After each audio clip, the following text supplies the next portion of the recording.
नमस्कार दोस्तों, आज फिर आपका स्वागत है क्राउन इमिग्रेशन के यूट्यूब चैनल पर। तो आज का जो हमारा डिस्कशन है वो है गोल्डन वीज़ा ऑफ स्पेन।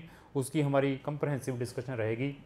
पहले भी हमारी बहुत सारी वीडियो है golden visa of different different countries के ऊपर, जिसके अंदर हमने पुर्तगाल गोल्डन वीज़ा के बारे में भी डिस्कस किया है, ग्रीस के गोल्डन वीज़ा के बारे में भी डिस्कस किया है, साइप्रस के गोल्डन वीज़ा के बारे में भी डिस्कस किया, लाटविया के गोल्डन वीज़ा के बारे में डिस्कस किया और माल्टा के भी गोल्डन वीज़ा के बारे में भी डिस्कस किया है। इवन यूएई के अंदर जो गोल्डन वीज़ा है उसके बारे में भी डिस्कस किया है, ब्राज़ील के इन्वेस्टमेंट प्रोग्राम के बारे में और तुर्की के इन्वेस्टमेंट प्रोग्राम के बारे में भी डिस्कस किया है। इवन हम कैरिबियन कंट्रीज़ हैं जो कि डायरेक्टली आपको पासपोर्ट प्रोवाइड करती हैं, उसके बारे में भी डिस्कस किया है। मैं हर एक वीडियो में बार बार एक वर्ड ज़रूर रिपीट करता हूँ, आपकी प्रोफाइल कैसी है। आपकी प्रोफाइल देखने के बाद मैं आपको बेस्ट से बेस्ट ऑप्शंस प्रोवाइड कर सकता हूँ कि आपके लिए कौन सी कंट्री सूटेबल है। क्या आपने अपने पेरेंट्स को भी एप्लीकेशन के अंदर इंक्लूड करना है, जहाँ आपके बच्चों की एज 18 साल से ज़्यादा क्रॉस हो चुकी है उनको भी उस एप्लीकेशन के अंदर इंक्लूड करना है, जहाँ आपने उन कंट्रीज़ में फ़िज़िकल जाकर रहना है या नहीं जाकर रहना है, सिर्फ आपने वहाँ के सिर्फ रेजिडेंसी लेने हैं। वो आपका टेस्ट और आपकी प्रोफाइल देखने के बाद मैं आपको सुजेस्ट कर सकता हूँ। आज का जो हमारा डिस्कशन है, it is very interesting topic है golden visa of Spain. Spain के अंदर अगर आपने गोल्डन वीज़ा लेना है, उनके पास डिफरेंट डिफरेंट ऑप्शंस हैं गोल्डन वीज़ा के लिए। तो मैं उनके सारे के सारे जितने भी डिफरेंट डिफरेंट ऑप्शन है उसके बारे में डिस्कस करूँगा। तो पहले है रियल स्टेट में अगर आप वहाँ पर इन्वेस्टमेंट करते हैं। रियल स्टेट में इन्वेस्टमेंट मीन्स 500,000 यूरो।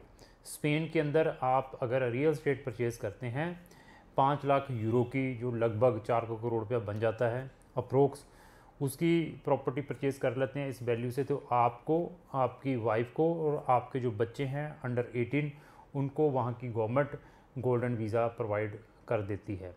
तो जितने भी गोल्डन वीज़ा मैंने डिस्कस किए हैं इसमें कोई भी एज बार नहीं है। आप कोई किस आपकी जितनी भी एज है, there is no any restrictions. जैसे आप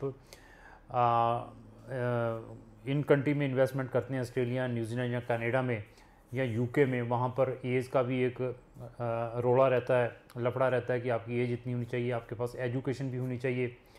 तो यहाँ पर ना तो आपकी एज की कोई रिक्वायरमेंट है, चाहे इस कंट्री के बारे में, जहाँ अनदर कंट्रीज़ की मैंने जो डिस्कशन किया गोल्डन वीज़ा की, ना आपकी एजुकेशन की रिक्वायरमेंट है, ना आपकी इंग्लिश प्रोफिशिएंसी की रिक्वायरमेंट है। तो मेरे चैनल के ऊपर EB5 USA की भी वीडियो है, कुछ दिन पहले मैंने डाली थी, जो कि उन्होंने अभी अपनी जो इन्वेस्टमेंट है 900,000 यूरो की कर दी है। तो पहले वो $500,000 था, 500,000। तो वहाँ पर इस इन्वेस्टमेंट के थ्रू आप शेयर परचेज़ करके आप वहाँ का ग्रीन कार्ड ले सकते हैं। इवन आज की डेट में अगर 900,000 USA में इन्वेस्ट करना है तो मैं आपको रिकमेंड नहीं करूँगा। मैं कहूँगा कि अगर आपकी मैं 50% की सेविंग करवा सकता हूँ अगर आप मेरे वाला सिस्टम यूज़ करते हैं। मैं आपको जो E2 वीज़ा है उसके थ्रू ले जा सकता हूँ USA में, थ्रू थर्ड कंट्री। एनी हो, फिर बता दिया कि टेक्निकल है, हर एक चीज़ के ऊपर हमें काफ़ी अच्छा नॉलेज है। तो 500,000 लगाकर आप रियल स्टेट परचेज़ करके वहाँ पर जा सकते हैं। उसके बाद उनकी गवर्नमेंट के बाद अनदर ऑप्शन भी है। अगर आप 1 मिलियन, जिसको हम 10 लाख यूरो कहते हैं, वहाँ पर जो एग्जिस्टिंग कंपनी है जो वहाँ की स्टॉक एक्सचेंज के अंदर लिस्टेड है उसके अंदर इन्वेस्टमेंट करते हैं, उनके शेयर परचेज़ करते हैं, उस वे से भी आप ये गोल्डन वीज़ा ले सकते हैं।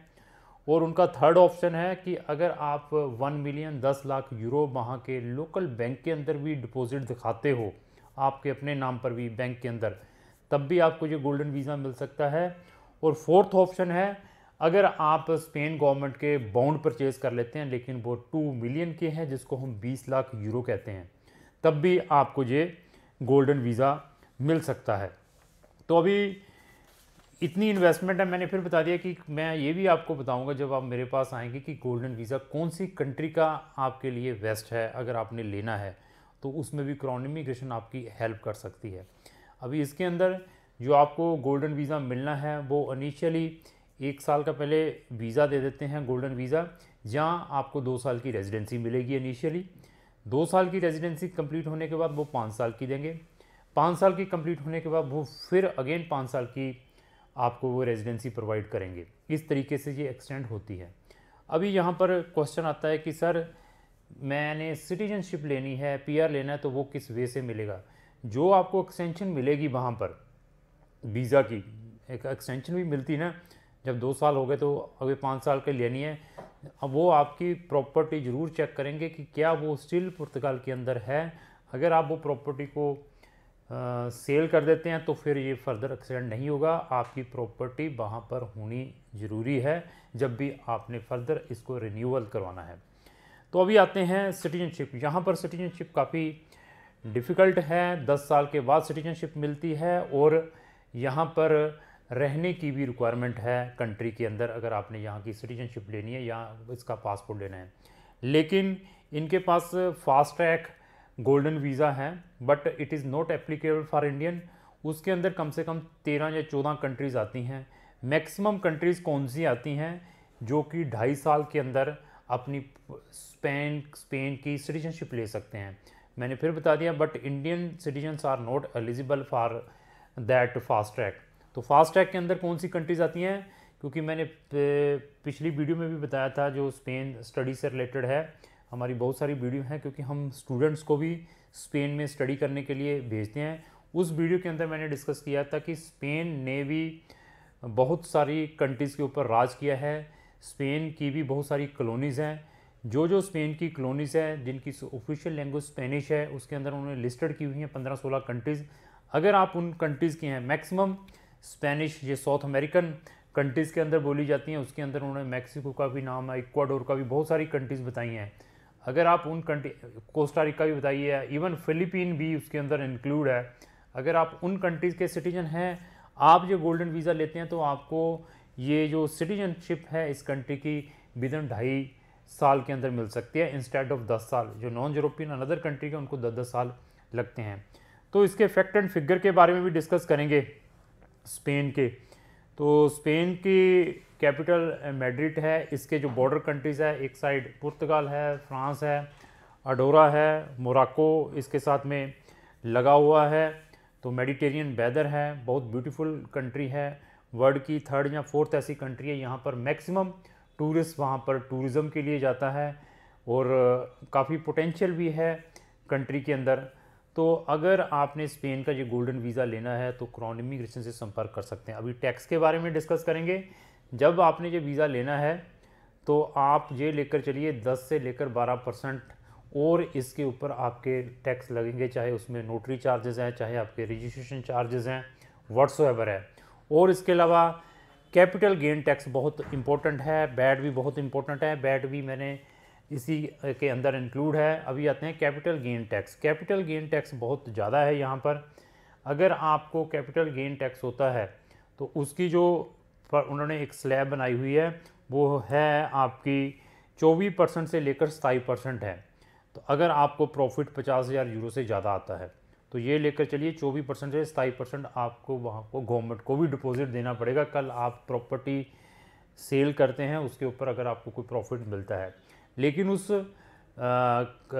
कैपिटल गेन टैक्स को आप बचा भी सकते हैं। वो किस वे से, अगर आप अपने एक्सपेंसेस दिखा देते हो, उसके बारे में मैं बता दूंगा कि आप कौन कौन से एक्सपेंसेस डालो जिससे कि आपको रिबेट मिल जाए। तो प्रॉपर्टी टैक्स के बारे में भी डिस्कस करेंगे। प्रॉपर्टी टैक्स भी वहाँ पर 200 यूरो से लेकर 200 यूरो से लेकर 400 यूरो का है। अगर 500,000 की प्रॉपर्टी परचेज़ करते हैं, डिपेंड है कि आपकी प्रॉपर्टी किस लोकेशन के ऊपर लोकेटेड है। इसी तरीके से उनका एक बहुत ही बढ़िया प्रोग्राम है non लिक्रेटिव residency. Non लिक्रेटिव residency it is the D7 visa, जो रिटायरमेंट वीज़ा है पुर्तगाल का, जहाँ इसको हम रिटायरमेंट वीज़ा भी कहते हैं। बहुत सारी कंट्रीज़ ने इस वीज़ा कैटेगरी को इंट्रोड्यूस किया है। उसकी वीडियो मैं सेपरेट लेकर आऊँगा, उसके अंदर मैं डिस्कस करूँगा कि आपको कितनी इनकम आप दिखाते हैं तो आप ये विदाउट इन्वेस्टमेंट भी ये लुक्रेटिव रेजिडेंसी स्पेन की ले सकते हैं। इसी तरीके से उनकी एक अनदर कैटेगरी है सेल्फ एम्प्लॉयड कैटेगरी, उसके थ्रू भी आप स्पेन की रेजिडेंसी ले सकते हैं। अगर आपके पास अच्छा स्किल है, आपके पास एक सब्सटेंशियल इन्वेस्टमेंट है, तो उसके थ्रू भी आप ये सेल्फ एम्प्लॉयड कैटेगरी के थ्रू भी आप स्पेन का रेजिडेंसी ले सकते हैं। स्पेन का आपने किसी भी टाइप का वीज़ा अप्लाई करना है तो यहाँ पर 2 चीज़ें बहुत मैंडेटरी है। आपका क्रिमिनल रिकॉर्ड, आपके अगेंस्ट कोई भी क्रिमिनल केस पेंडिंग नहीं होना चाहिए। दूसरा, आप मेडिकली फ़िट होने चाहिए। ये 2 मेन रिक्वायरमेंट भी है, इसको भी आपने फुलफ़िल करना है, क्योंकि हम स्टूडेंट वीज़ाज़ भी अप्लाई करते रहते हैं, उसमें भी यही रिक्वायरमेंट रहती हैं। तो स्पेन से रिलेटेड अगर आपकी कोई भी क्वेरी है, आइदर फैमिली रियूनियन है, कोई वीज़ा अपॉइंटमेंट में प्रॉब्लम आ रही है, चाहे कोई स्टूडेंट वीज़ा वहाँ की गवर्नमेंट यूनिवर्सिटीज़ में अप्लाई करना है, चाहे आपका स्पेन का ऑलरेडी वीज़ा रिफ्यूज़्ड है, तो आप क्राउन इमिग्रेशन से संपर्क कर सकते हैं। अगर आप किसी भी कंट्री में इन्वेस्टमेंट करना चाहते हैं, क्राउन इमिग्रेशन के पास मोर देन 100 कंट्रीज़ है, तो आपकी प्रोफाइल देखने के बाद मैं आपको बेस्ट से बेस्ट गाइडेंस प्रोवाइड कर सकता हूँ। तो लास्टली एक ही रिक्वेस्ट मेरी रहती है कि मैं डेली इस टाइप की इन्फॉर्मेटिव वीडियो डेली अपने चैनल पर डालता हूँ। अगर आप मेरी डेली इन्फॉर्मेटिव इस टाइप की वीडियो देखना चाहते हैं तो मेरे चैनल को इमीडिएटली सब्सक्राइब कर साथ में लगे बेल आइकन को जरूर पुश करें। अगर आपको जो मेरी वीडियो अच्छी लगी तो लाइक एंड शेयर करना ना भूलें। Thank you.